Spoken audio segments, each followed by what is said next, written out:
बिस्मिल्लाहिर्रहमानिर्रहीम। अस्सलाम वालेकुम। कैसे हैं आप सब? उम्मीद करती हूँ बिल्कुल ठीक होंगे। अल्लाह ताला ऐसे हंसता मुस्कुराता हुआ आबाद रखे और हम सबको अपने हिफ्ज़ व अमान में रखे। आज आपके साथ एक रेसिपी शेयर करूँगी। बहुत ही मज़ेदार सी ये रेसिपी बनती है। दूहा दही गोश्त आज हम बनाएंगे। मैं यहाँ पर बीफ में बना रही हूँ, आप चिकन में या फिर मटन में भी बना सकते हैं। सेम यही रेसिपी को फॉलो कीजिएगा तो यही मज़ेदार सी रेसिपी आपकी तैयार हो जाएगी, लेकिन टेस्ट थोड़ा सा डिफरेंट होगा और इसका टेस्ट जो है बहुत ही मज़ेदार सा होता है। इसको बनाने के बाद, इसको टेस्ट करने के बाद आप जो है कढ़ाइयाँ और कौरमे जो है भूल जाएंगे। तो इस वीडियो को बिना स्किप किए एंड तक ज़रूर देखिएगा, लाइक शेयर ज़रूर करते जाइएगा। तो यहाँ पर मैंने बीफ ले लिया है हाफ़ kg और बोन्स के साथ लिया है मैंने, क्योंकि बोन्स का फ्लेवर जो आता है इस वाली रेसिपी में बहुत ही अच्छा सा आता है। तो बोन्स ज़रूर लीजिएगा आप भी। और इसको मैंने हाफ़ बॉईल कर लिया है, सिर्फ पानी के साथ मैंने इसको बॉईल किया था और कुछ भी मैंने इसके अंदर ऐड नहीं किया था। तो हाफ़ बॉईल करना इसको बहुत ज़रूरी है। तो यहाँ पर ये देखिए 2 टुकड़े हैं मेरे पास अदरक के हैं, 3 से 4 जवे लहसुन के हैं और 5 मेरे पास हरी मिर्चें हैं। इनको हमने कूट लेना है मोटा मोटा सा, और पेस्ट नहीं बनाना। इस तरह से करके हम कूट लेंगे इसको। अब है यहाँ पर प्याज है मेरे पास, 2 मैंने प्याज ले ली है मीडियम साइज़ की और उसको इस तरह से स्लाइस में कट कर दिया है। अब एक कढ़ाई ले लेते हैं, इसमें डाल देंगे हाफ़ कप सरसों का तेल मैं यहाँ पर यूज़ कर रही हूँ। आपके पास है तो सरसों के तेल में ही बनाइएगा, बहुत ही अच्छा सा बनता है। और नहीं है तो अपने वही रेगुलर ऑयल में भी बना सकते हैं। 2 टुकड़े मैंने डाल दिए हैं दालचीनी के, 4 से 5 डाल देंगे हम इलायची, हरी इलायची, और 3 मैंने लौंग डाल दी हैं, 1 मैंने डाल दी है बड़ी इलायची। ये थोड़ा सा कड़कड़ाने लगेगी तो इसके साथ ही मैं डाल दूंगी प्याज जो हमने स्लाइस में कट किए थे। अब इनको हमने 1 मिनट तक फ्राई करना है, क्योंकि प्याज को हमने ब्राउन नहीं करना है, बस 1 मिनट देंगे इसको हमने फ्राई करना है। और इसके बाद इसके अंदर हम ऐड कर देंगे अपना बीफ डाल देंगे, जो हमने यखनी के साथ इसको हमने बनाया था। बिल्कुल यखनी के साथ इसके अंदर डाल देना है। ये जो हड्डियाँ आपको नज़र आ रही इनको मैंने निकाल देना है बाद में, क्योंकि चलाने में मसला होगा, साथ में ये पक नहीं सकेंगी। तो इनका फ्लेवर जो चाहिए था हमें वो निकल चुका है। इन हड्डियों को मैंने निकाल देना है, इसका फ्लेवर पूरी तरह से इसमें आ जाएगा। तो इनको मैं हटा दूंगी इसमें से। तो अब इसको हमने चला लिया है, इसके अंदर मैं डाल दूंगी अपने मसाले इसमें कुछ बहुत ज़्यादा नहीं जाएंगे, हमारे घर के किचन में ही मौजूद होंगे। यहाँ मैंने डाल दिया लहसुन अदरक का पेस्ट। अब इसके अंदर हम डाल देंगे 1 टीस्पून में यहाँ पर डालूंगी काले मिर्च का पाउडर,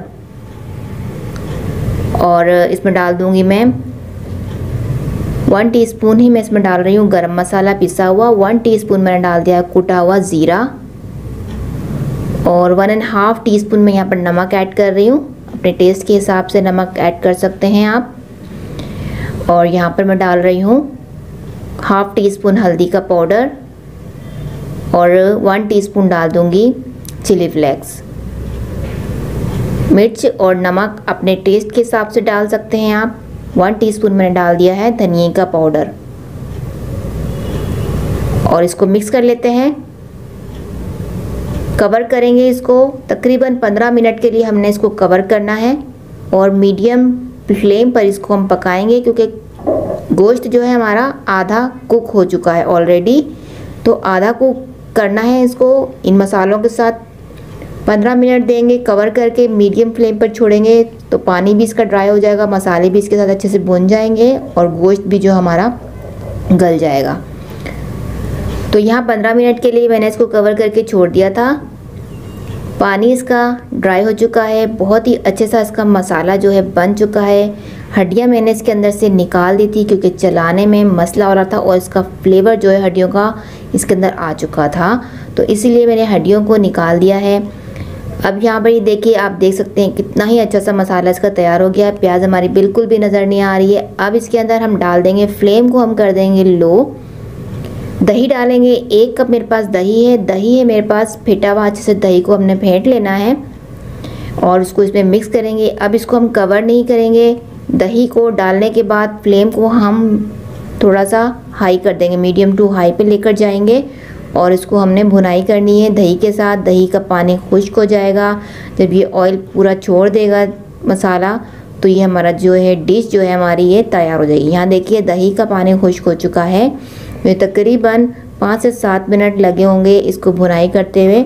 तो ये मज़ेदार सा मसालेदार सा धुआं दही गोश्त हमारा तैयार हो गया है। बहुत ही अच्छी से इसकी खुशबू आ रही है और टेस्ट की तो आप बात ही ना करें, बहुत ही आला इसका टेस्ट होता है। आप इसको ट्राई करेंगे तो ही आप जान पाएंगे कि इसका टेस्ट कितना अमेजिंग है। तो यहाँ पर मैं इसको स्मोक लगाऊंगी।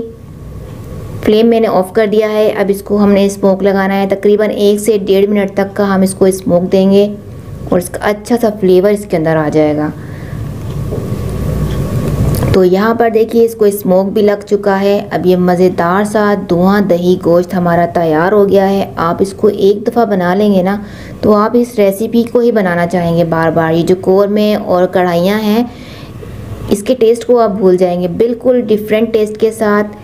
बहुत ही आसान सी ये रेसिपी है, बहुत ही जल्दी से बन जाती है और हमारे घर के मसालों के साथ इसको हमने बनाया है। बेसिक मसाले इसमें डाले गए हैं, कोई अलग से इसमें चीज़ मैंने नहीं ऐड करी है, लेकिन इसका टेस्ट जो है बहुत ही ज़बरदस्त आया है। तो इसको आप सर्व कीजिएगा नान के साथ, चपाती के साथ खाइए, बहुत ही अच्छा लगेगा ये। तो उम्मीद करती हूँ आज की वीडियो आपको अच्छी लगी होगी। वीडियो अच्छी लगती है तो लाइक और सब्सक्राइब बिना किए मत जाइए करें। अपनी फैमिली का ज़रूर ख्याल रखिएगा। मुझे अपनी दुआओं में याद रखा करें। अल्लाह हाफ़िज़।